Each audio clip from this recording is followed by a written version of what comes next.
Hey, welcome back, guys. I hope last week's video was helpful and you had some time to get out and practice. This week I'd like to show you how I'm going to start asking a horse to canter.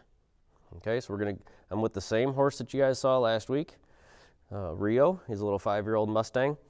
So let's dive right in and see what we have. So last week I showed you guys the pre-flight checklist to asking your horse to canter. How well do they know the 5 yields? Forward, backwards, forequarter, hindquarter, and drift. How emotionally and mentally collected are they out on the circle? Can they circle around you on a small circle, an 8 to 12 foot circle, with an open hand? Okay. How balanced are they on the circle? If they're balanced on the circle, they're not leaning on you, their body's in the shape of the circle, they're not flexed too far in, they're not flexed out. Okay, just some really basic things to look for. So today, we're going to start with the same exercise. I'm going to get them moving out and around me. I want to talk about some different tool handling skills that are really going to help you out and help your horse as well. And you're going to need to be consistent with your tools, not just for this exercise, but for really every exercise you do. So if I do a vertical swing, any type of vertical work with my tools, that's going to mean lateral, okay? So if I go up and down right here towards his ribs, what I want that to mean is flex your ribs out. So I'm going to isolate a part of his body. If I go up and down towards his shoulder, it's going to mean step your shoulders out. Notice that doesn't mean whole body. His nose stays on his circle, okay? So here I'll say flex your ribs out, or I'll say flex your shoulder out, or I'll say step your hips out. Okay, that's the up and down. At no point did up and down mean go faster. Okay, I don't want to teach my horse that up and down means faster. That stepped his ribs out. To ask him to go forward or to transition up, first I'm going to guide him forward with my shoulders, almost like I'm opening a door. So watch me open the door for him here. That's my first. Notice I'm not pulling on his face, I'm just opening the door for him. If he doesn't take that invitation, I'll slow him back down here. If he doesn't take that invitation, I'm going to push him forward with my training stick or my flag. So I'm going to push him forward. The boundary's moving in. Bloop. Okay. And then once he's traveling out in that higher gait, I'm going to give him some responsibility by taking my stick or my flag away from him. Okay, that's very important to build connection with the horse. Like I mentioned in the last video, and probably in several of my other videos, horses are gregarious animals that look to the herd for safety, comfort, leadership, and responsibility. If I keep that stick out behind him and I keep pushing, I'm not offering him responsibility. This is your job to keep going. It's not my job to push you. Okay? It's your job to stay where I put you, meaning if I put you in the trot at this speed with this tempo, that's where you stay until I change the pace. That's what that means. Stay where I put you. If he slows down or speeds up, then I'm going to offer him or provide him the leadership. Say, we're trotting, remember? At this pace. We're trotting, remember? Good. Okay? So understanding how to use your stick in those two ways is very important, and also to be consistent with those two things. Yep, that means isolate your ribs and step them out. See how that drifting yield, even though I didn't step his feet over, I shifted his weight with a drifting yield, and it caused him to stretch down. Okay, The reason that works is because if I ask him just to flex his ribs out, he can flex laterally over his top line. That's going to encourage stretching high. Okay, that's why this works. So we're going to guide him up into the trot, push. I'm going to drift him out a couple steps so he has a bigger circle, and see if he can handle this bigger circle. Okay. Now again, before we start asking for the canter, we need to make sure that on this bigger circle, I can operate him on an open hand. If I have to close my fingers to keep him with me, we're not there yet. I want to make sure he's mentally and emotionally collected on the circle, because when I ask him to canter, he might get emotional. Okay, that's likely to happen. I want to make sure he's mentally and emotionally collected, he's balanced, and he's ready to lope off on this circle, not away from me. Okay, so he's looking pretty good here. I'm going to open the door, push him forward. Nice. Very nice. There are a couple nice strides there. So this first time, I'm going to ask him to stop. But the second time we do it, I'm not going to allow him to stop if he just takes a couple strides. The reason, a horse can get into a pattern very quickly of just loping off a couple strides and breaking gait. I want him to know that that's the first time we asked him to do it.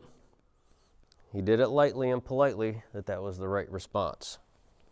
Okay, but this next time, even if it brings some emotions up, he's going to have to go a little bit farther. So I'm going to go through my checklist. I don't want to be too impulsive and just focus on the canter. A lot of times canter can be scary or difficult for people to work through because it can bring some emotions out of your horse. We think about the canter being faster. The canter doesn't have to be faster. You can just think about the canter being shifting the weight to the hindquarters and doing something different with their feet. All right, let's guide him up into a trot. This is looking good. I open the door with my shoulders. And if I need a follow through, I'll push with my stick. Now, if I were too impulsive to get him to just canter, if I was just focused on canter, canter, canter, canter, okay, I might ruin some things, or I might undo some things, or I might cause him to get super impulsive and cause him to start pulling on me. So most of the session is going to be focused on keeping him mentally and emotionally collected. Okay, we're going to allow for the emotions to pop when we get into the canter, which may or may not happen. Here we go. He's pulling a bit. Okay, so what I did there, when he leaned on me, I closed my fingers quickly as his back feet were coming off the ground. And that's going to strongly encourage him there to stay with me. And that's a little tip that you guys can take advantage of. If you close your fingers when they're pulling on you, as their back feet are coming off the ground, it's very difficult for them to pull on you. Okay, it's very difficult. It's more comfortable for them to stay with you. That can be tricky to time, but just be aware of it. Okay. So now, more importantly than the canter here, I want to get him emotionally collected again. Get him mentally collected and balanced, because what I don't want to teach him is that canter means run away from me.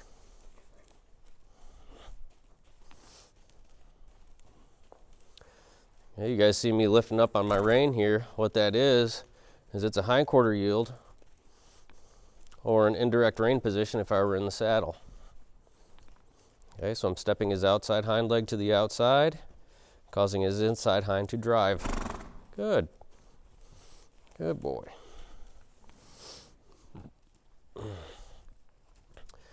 Guide forward.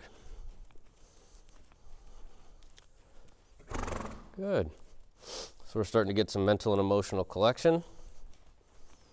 I'm going to work on a little bit on the physical, prepare his body for the canter. So we've got the mind and the emotions. Now we need to prepare the body. Let's go, fella. Let's go. Okay. When I see the nose in, the shoulder out, and the hip in, we can ask him to lope off. Very good. Good. There he's not leaning on me. He took more strides than last time, so I'm going to slow my feet down and bring him to a stop. Really nice.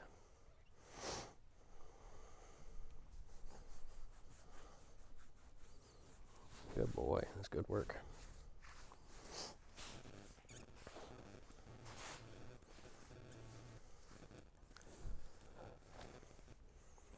Okay. I don't mind if a horse rubs on me like that if they're not pushing me over or pushing into my body, because he's going to do the same thing. He'll rub his nose between his legs there. You've already seen that a couple times out of this horse. But that's a common thing. They have endorphin release points running right up through here. So if he's going to be polite about it, I'll help him rub those spots.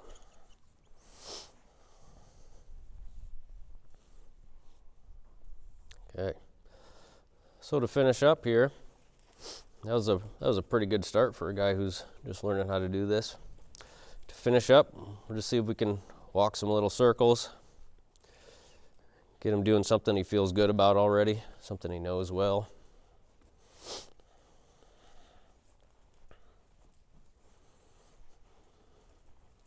Get him settled back in. Good.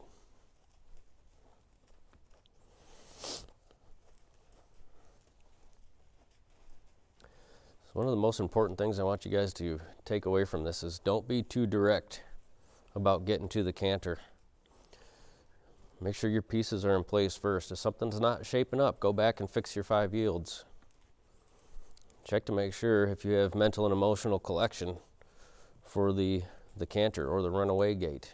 Right? We call it a runaway gait because if a horse is running away from danger, they'll canter or gallop away. So it can be an emotional gait.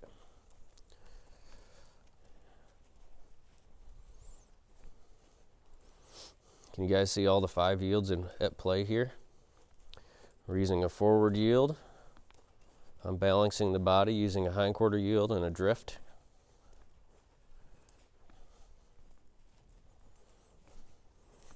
The hindquarter yield for that little, I think they call it a half halt in the English world.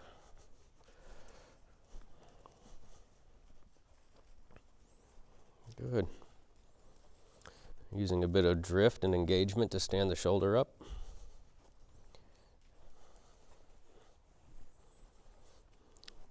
These 5 yields are very important. So there's lots of things you can do in just these little slow walking circles. Lots of things to do. I hear sometimes folks will say, my horse gets really bored doing circles. If you're not boring, your horse won't get bored. Well, little joke there. If you're not boring, your horse won't be bored. Good. Okay, well, I hope that was helpful to you guys. I hope that helped you guys with your lunging or your circling. And here we call them unity circles.